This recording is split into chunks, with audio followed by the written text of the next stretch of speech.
A company hires a new senior dev who seems perfect. He's fast, he's polite, and his code is flawless. But there's one thing he can't hide: the speed of light. What if I told you that a delay shorter than a finger snap is the only thing standing between a company's data and a foreign regime? Why are tech giants like Amazon suddenly obsessed with the exact millisecond you hit the enter key?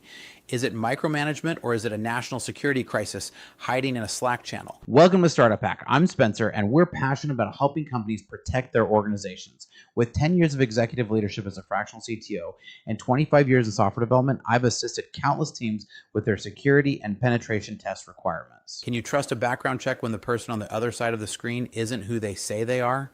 A massive story just broke involving Amazon, and it sounds like a spy thriller. They didn't catch a hacker breaking in, they caught an employee typing.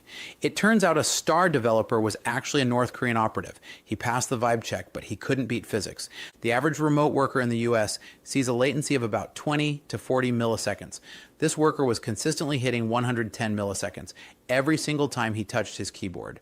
That tiny lag exists because even though data moves at light speed, it still has to travel through physical infrastructure halfway across the globe.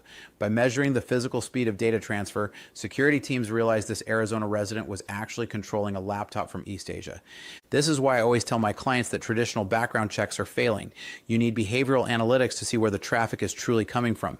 Drop a comment below and let me know. Have you ever checked your own latency? It's my favorite thing to hear from you guys, and honestly, it's the best compliment you can give the channel. These operatives aren't just hacking from a basement, they're using facilitators right here in the States to host laptop farms. These are people who get paid to plug in company-issued hardware and set up remote access software so the worker appears local to the network. Amazon actually thwarted over 1,800 of these hiring attempts in the last year alone, which is a staggering 27% increase. They use stolen identities and template resumes that look incredibly polished but often list the same obscure overseas consultancies. If you're building a team, you have to look for these linguistic tells and too good to be true patterns. Seriously, leave a comment if you've seen a resume recently that felt a bit robotic or strange. I love reading your horror stories. And don't forget to check out startuphacksecurity.com to see how we help teams spot these red flags before they get access to your repo. We've now moved to a world where we have to implement keystroke velocity auditing. If latency hits 60 milliseconds, HR wants a chat. If it hits 100 milliseconds, the FBI might be the ones knocking. You can fake a LinkedIn profile, you can fake an accent over Google Meet, but you cannot fake the laws of physics. Companies are now flagging dozens of accounts, and while most are just people with terrible Wi-Fi, the ones that aren't are terrifying.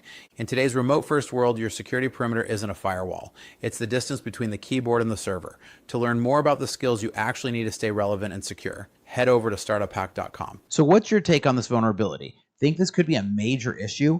I really enjoy engaging discussions, so drop a comment down below and don't forget to like and subscribe, because at Startup Hack, we're passionate about helping companies secure their business. With a decade of executive leadership as a fractional CTO and 25 years in software development, I've assisted countless teams with their security and pen testing needs.